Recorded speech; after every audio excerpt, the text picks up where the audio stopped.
देखिए पिछले क्लास में हमने बात करा था हेनरी लॉ के बारे में। ठीक है, पिछले क्लास में हमने हेनरी लॉ के बारे में बात करा था और आज की क्लास में, ठीक है, आज की क्लास में हमने बात करना हेनरीज कांस्टेंट के बारे में हमने बात करना है। ठीक है, तो चलिए स्टार्ट करते हैं आज का class, that is Henry constant. ठीक है, अब देखो ध्यान से, तो पिछले क्लास में हमने आपको बताया था हेनरीज लॉ के बारे में। ठीक है, पिछले क्लास में हमने आपको हेनरीज लॉ के बारे में बताया था कि भाई हेनरीज लॉ होता क्या है। ठीक है, उसके डिसएडवांटेज क्या क्या है, यानी लिमिटेशंस क्या है, हमने दो टॉपिक्स के बारे में पिछले क्लास में हमने बात करा था। ठीक है, अच्छा हेनरी लॉ था क्या, तो अगर सिंपल तरीके से अगर देखा जाए तो आपका जो केच है कि नहीं, जो हेनरी कांस्टेंट होता है आपका, वो इनवर्सली प्रोपोर्शनल होता है। किसके इनवर्सली प्रोपोर्शनल होता है? आपका सॉल्युबिलिटी के। सिंपल तरीके से अगर देखा जाए, ठीक है, अगर आपसे कोई पूछता है कि हेनरी लॉ क्या होता है, तो अगर सिंप्लीफाइड तरीके से अगर देखा जाए तो भाई सिंपली बताना है आपने कि जो हेनरी कांस्टेंट होता है वो इनवर्सली प्रोपोर्शनल होता है सॉल्युबिलिटी के। ठीक है, वो किसके इनवर्सली प्रोपोर्शनल होता है? सॉल्युबिलिटी के इनवर्सली प्रोपोर्शनल होता है। दैट इज कि अगर आपका केएच बढ़ेगा, है कि नहीं, अगर केएच की वैल्यू बढ़ेगी तो सॉल्युबिलिटी क्या होगी? घटेगी, है कि नहीं? अगर ये घटेगा तो ऑब्वियस है कि ये क्या होगा? आपका बढ़ेगा। ठीक है, खैर हमने इसके बारे में पिछले क्लास में अच्छे तरीके से एक्सप्लेन कर लिया। ठीक है, तो आज की क्लास में हमने जो है केवल हेनरी कांस्टेंट के बारे में बात करनी है। ठीक है, आज की क्लास में जो है हमने केवल हेनरी कांस्टेंट के बारे में बात करना है कि भाई हेनरी कांस्टेंट होता क्या है, इसकी यूनिट क्या होती है, इसके बारे में हमने आज बात करना। ठीक है, चलो स्टार्ट करते हैं। देखो हेनरी कांस्टेंट तो समझ आ गया था हमने कि भाई इसको हम लोग के से रिप्रेजेंट करते हैं, के एच, यानी के विद द सबस्क्रिप्ट एच। ठीक है, के विद द सबस्क्रिप्ट एच। अच्छा होता क्या है हेनरी कांस्टेंट? तो आपने सिंपल तरीके से बताना है भाई कि Henry constant is a function of nature of gas. ठीक है, सिंपल सी बात है। हेनरी कांस्टेंट क्या होता है? तो it is a function of nature of क्या चीज? गैस। ठीक है, अच्छा ये तो हो गई बात। अब दूसरी बात है कि भाई हेनरी कांस्टेंट हम लोग कैलकुलेट कैसे करेंगे, है कि नहीं? हेनरी कांस्टेंट जो है हम लोग कैलकुलेट कैसे करेंगे? ठीक है, तो देखो पिछले क्लास में हमने आपको हेनरी लॉ बताया था, है कि नहीं? वो क्या था? सिंपल सिंपल तरीके से अगर हम उसको बोले, ठीक है, हेनरी लॉ क्या था आपका कि जितना पार्शियल प्रेशर होगा, है कि नहीं, यानी जो पार्शियल प्रेशर होता है वो डायरेक्टली प्रोपोर्शनल होता है। भाई किसके डायरेक्टली प्रोपोर्शनल होता है? मोल फ्रैक्शन की, है कि नहीं? और मोल फ्रैक्शन क्या था? सॉल्युबिलिटी था, है कि नहीं? वही था सिंपल सा आपका। यानी अगर उसका हम लोग अगर उसको हम लोग ग्राफ ड्रॉ करें तो सिंपल सा ग्राफ उसका इस प्रकार से आएगा, है कि ना? आप ग्राफ ड्रॉ करोगे तो ग्राफ इस प्रकार से आएगा आपका। ठीक है, तो आप सिंपली क्या करना, अपने किसी भी पॉइंट से स्लोप कैलकुलेट कर लेना है। ठीक है, क्या कर लेना? स्लोप आपने कैलकुलेट कर लेना है। तो जो स्लोप होगा आपका, वही स्लोप क्या होगा? आपका केएच। ठीक है, वही स्लोप क्या होगा? आपका केएच। ठीक है, तो हमने दो बातें क्लियर कर ली। सबसे पहली बात भाई होता क्या है केएच? तो KH is a function of nature of gas. KH is a function of nature of gas. ठीक है, इसका मतलब क्या होता है वो हम लोग अच्छे तरीके से समझते हैं थोड़ी देर में। ठीक है, अच्छा कैलकुलेट कैसे करेंगे? तो सिंपल सा लॉजिक है, आपने क्या करना है, आपने पता है कि अब जब ग्राफ ड्रॉ करोगे तो आपको इस तरह का ग्राफ मिलेगा, है कि नहीं?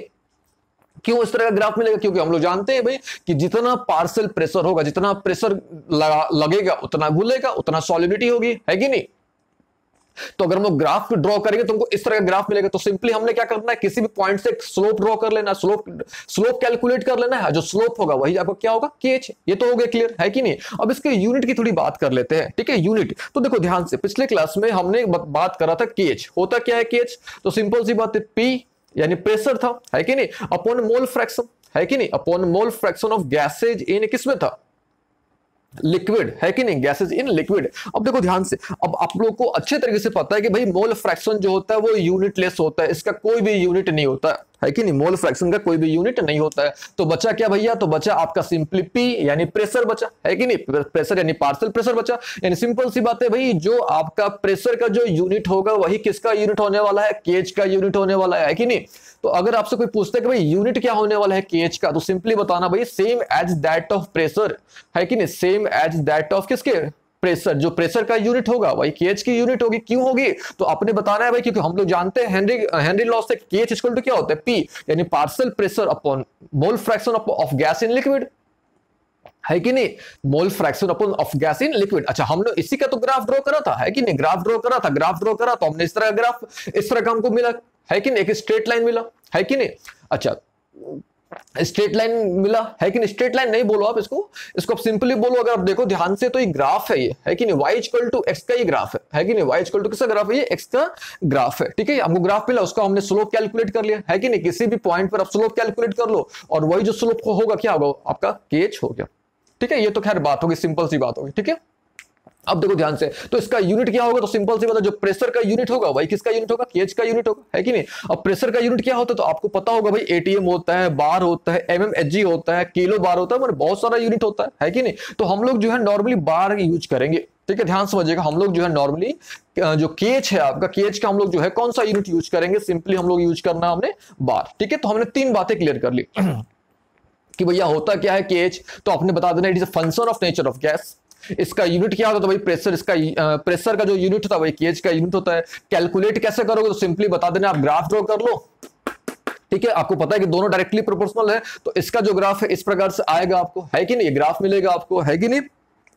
अच्छा, और ये जो ग्राफ होगा आपका, इस पे आप क्या करना, आपने स्लोप कैलकुलेट कर लेना, आपको स्लोप कैलकुलेट करना आता होगा, है कि नहीं। अच्छा, स्लोप कैलकुलेट करने आता होगा, नहीं आता तो सिंपली आप बहुत तरीके से स्लोप कैलकुलेट कर सकते हो। तो सिंपली आप m equal to tan theta से कैलकुलेट कर सकते हो, है कि नहीं, या m इक्वल टू आप y2 minus y1 upon x2 minus x1 से कैलकुलेट कर सकते हो, या सिंपली आप m equal to dy by dx करके कैलकुलेट कर सकते हो। स्लोप तो बहुत तरीके से कैलकुलेट करना आपको आता भी होगा, है कि नहीं। स्लोप कैलकुलेट कर लो, तो जो स्लोप होगा वही आपका क्या होगा, केज होगा, है कि नहीं। इसका यूनिट समझ में आ गया, है कि नहीं। अब हम लोग को देखना है ध्यान से कि जो केज है आपका, ध्यान समझिएगा, जो केज है ये किन किन फैक्टर्स पर डिपेंड करता है, ठीक है, किन किन फैक्टर्स पर क्या करता है, डिपेंड करता है, ठीक है। वो हमने देखना है, ठीक है। अब देखो ध्यान से, हम लोग जो है हेनरी लॉ जानते हैं अच्छे तरीके से, ठीक है। और हेनरी लॉ जो है आपका वो मेनली किस में एप्लीकेबल है, गैसेज इन लिक्विड, है कि नहीं। जब भी हम लोग solubility of gases in liquid की बात करेंगे तभी आपका हेनरी लॉ एप्लीकेबल होगा, क्योंकि ठीक है, क्यों एप्लीकेबल होगा, क्योंकि भाई गैस है तो कंप्रेसिबल है, तो कंप्रेसिबल है तो प्रेशर होना है कि नहीं। अब देखो ध्यान से, तो हमने बात करनी है फैक्टर्स, ठीक है, फैक्टर्स अफेक्टिंग केज, यानी केज की जो वैल्यू होगी, ठीक है, केज की जो वैल्यू होगी वो किन किन फैक्टर्स पर डिपेंड करेगी। अगर ध्यान से देखा जाए तो 2 चीजें हो सकती हैं, ठीक है, क्या क्या पॉसिबल वो देख लो आप। सबसे पहला हो सकता है आपका नेचर ऑफ गैसेज, यानी सॉल्यूट, आप सिंपली बोलो नेचर ऑफ क्या चीज, सॉल्यूट के, ठीक है, ध्यान समझिएगा, सॉल्यूट के जो नेचर है उस पर डिपेंड कर सकता है, ठीक है, सॉल्यूट का जो नेचर है उस पर डिपेंड कर सकता है, ठीक है। देखो हमने जो डेफिनेशन बताया था कि केज होता क्या, it is a function of nature of gas, यानी इसकी जो वैल्यू होती है वो कंप्लीटली किस पर डिपेंड करती है, गैस के नेचर पर डिपेंड करती है। यानी हर एक गैस के लिए जो केज की जो वैल्यू होगी वो डिफरेंट वैल्यू होने वाली है भैया, ठीक है, सिंपल सी बात। अब देखो यहाँ पे हमने मेंशन भी करा हुआ है कि O2 के लिए केज की वैल्यू और डिफरेंट टेम्परेचर पर डिफरेंट है, कि नाइट्रोजन हो गया डिफरेंट टेम्परेचर पर केज की वैल्यू डिफरेंट है, डिफरेंट टेम्परेचर पर केज की वैल्यू क्या है, डिफरेंट है। यानी जो केज की जो वैल्यू होती है वो सिंपली हम बोल सकते हैं भाई वो नेचर ऑफ गैस पर क्या करती है, डिपेंड करती है, यानी नेचर ऑफ सॉल्यूट पे डिपेंड करती है, क्योंकि हम लोग जो है सॉल्यूट जो हमारा है यहाँ पे वो गैसेस स्टेट में है, ठीक है, हम लोग ये बात बोल सकते हैं। सेकंड देखिएगा ध्यान से, सेकंड जो होता है आपका वो नेचर ऑफ सॉल्वेंट पर भी डिपेंड करता है, ठीक है। सेकंड जो होता है वो किस पर डिपेंड करता है, आपका नेचर ऑफ सॉल्वेंट पर डिपेंड करता है। ये थोड़ा अच्छे तरीके से समझिएगा, ठीक है। अब देखो ध्यान से, नेचर ऑफ सॉल्वेंट का मतलब क्या, ठीक है। सॉल्वेंट आपको पता है कि दोनों कुछ भी हो सकता है, या तो पोलर हो सकता है और या तो आपका नॉन पोलर हो सकता है। जो नेचर ऑफ सॉल्वेंट है ये आपका कुछ भी हो सकता है, ये पोलर नेचर का भी हो सकता है या नॉन पोलर नेचर का भी हो सकता है। तो हम लोग जो है पोलर में नॉर्मली किसके बारे में बात करते हैं, पोलर में जो होता है हम लोग नॉर्मली क्या लेते हैं, वाटर लेते हैं, ठीक है। पोलर में नॉर्मली हम लोग किसको लेते हैं, वाटर लेते हैं। अच्छा, क्यों वाटर लेते हैं, तो इसका हम लोग जो है आंसर अच्छे तरीके से जानते हैं, हमने पिछले क्लासेस में अच्छे तरीके से इसका आंसर दिया हुआ है आपको, क्यों वाटर को ही हम लोग यूनिवर्सल सॉल्वेंट बोलते हैं, ठीक है, अच्छे तरीके से आपको पता है कि नहीं। अच्छा, खैर हम लोग को बात करना है कि पोलर पे कैसे डिपेंड करता है, यानी नेचर ऑफ जो केज की जो वैल्यू है वो नेचर ऑफ सॉल्वेंट पर कैसे डिपेंड करती है, ठीक है, वो थोड़ा हम लोग समझना है, ठीक है। अब देखो ध्यान से, आपको पता होगा कि जो डाइसोल्यूशन होता है, डाइसोल्यूशन जो होता है किसका, पोलर में वो एक्सोथर्मिक होता है, ठीक है। डाइसोल्यूशन जो होता है किस में, आपका पोलर सॉल्वेंट में जो डाइसोल्यूशन प्रोसेस होता है वो क्या होता है, एक्सोथर्मिक होता है, ठीक है, वो क्या होता है आपका एक्सोथर्मिक होता है। इसका मतलब क्या हुआ कि आपका जो अगर आप टेम्परेचर बढ़ाओगे, इसका मतलब ये हुआ कि अगर आप टेम्परेचर बढ़ाते हो, ठीक है, तो आपका जो है सॉल्युबिलिटी जो है वो क्या करेगा, आपका डिक्रीज करेगा, है कि नहीं। अगर आप टेम्परेचर बढ़ाते हो तो सॉल्युबिलिटी क्या करेगा, डिक्रीज करेगा। अच्छा, अब देखो ध्यान से, सॉल्युबिलिटी और केज के बीच में क्या रिलेशन है, तो आपको अच्छे तरीके से पता है कि दोनों जो है आपस में इनवर्सली प्रोपोर्शनल है, सॉल्युबिलिटी जो है और केएच जो है आपस में क्या इनवर्सली प्रोपोर्शनल है, यानी ऑब्वियस है कि जब सॉल्युबिलिटी की वैल्यू घटेगी, जब सॉल्युबिलिटी घटेगी तो केएच की वैल्यू क्या होगी आपकी, बढ़ेगी। सिंपल तरीके से आप देखो यहाँ पे सॉल्युबिलिटी की वैल्यू क्या होगी, जब सॉल्युबिलिटी की वैल्यू घटेगी तो केएच की वैल्यू क्या होगी, बढ़ेगी। लेकिन ये जो कॉन्सेप्ट है आपका कब होगा, ये जो यानी ये जो आपका जो लॉजिक है कब वैलिड होगा, जब आपका सॉल्वेंट क्या होगा, पोलर सॉल्वेंट होगा। क्यों होगा, क्योंकि हम लोग जानते हैं कि पोलर, ध्यान समझिएगा, पोलर में अगर यानी अगर आपका जो सॉल्वेंट अगर वो पोलर नेचर का है, ठीक है, तब इसमें अगर आप गैस घुलाते हो यानी तब जो है आपका जो डाइसोल्यूशन है वो एक्सोथर्मिक होता है। अब जो डाइसोल्यूशन एक्सोथर्मिक है यानी ऑब्वियस है कि अब अगर आप टेम्परेचर बढ़ाते हो तो सॉल्युबिलिटी क्या होगी, घटेगी। अब जब सॉल्युबिलिटी घटेगी तो केएच की वैल्यू क्या होगी, बढ़ेगी। क्यों, क्योंकि इन दोनों में क्या रिलेशन है, इनवर्सली प्रोपोर्शनल का रिलेशन है। अच्छा, और ये जो रिलेशन है हम लोग जानते हैं अच्छे तरीके से कि डाइसोल्यूशन वाले कॉन्सेप्ट है कि भाई अगर ये बढ़ाओगे तो ये घटेगा, है कि नहीं। अच्छा, ये तो हो गई बात, किसकी बात हो गई, पोलर की। हमने देखो कुछ एग्जांपल्स भी लिए हुए, उसको भी थोड़ा हम लोग देख लेते हैं, ठीक है। अब देखो ध्यान से हमने यहाँ पे क्या करा हुआ, देखो ध्यान से, यहाँ पे अगर आप देखो ध्यान से तो टेम्परेचर हमने बढ़ाया हुआ है, टेम्परेचर हमने क्या किया हुआ है, बढ़ाया हुआ है। तो अब देखो ध्यान से टेम्परेचर बढ़ाने पर केएच की वैल्यू क्या हुई है, बढ़ी हुई है। ध्यान समझिएगा, यानी हमने यहाँ पे क्या करा, टेम्परेचर बढ़ाया भैया तो आपकी केएच की वैल्यू क्या हो जा रही है, बढ़ जा रही है। क्यों बढ़ जा रही है, क्योंकि जो सॉल्वेंट है उसका नेचर क्या है, पोलर है। अच्छा, पोलर है तो क्या होगा भैया, तो इसका जो डाइसोल्यूशन होगा वो क्या होगा, एक्सोथर्मिक होगा, है कि नहीं। जब एक्सोथर्मिक है तो टेम्परेचर बढ़ाने पर केएच की वैल्यू क्या होगी, बढ़ेगी। देखो ध्यान से, यहाँ पे जो हमने सॉल्वेंट लिया हुआ है वो पोलर सॉल्वेंट लिया हुआ है।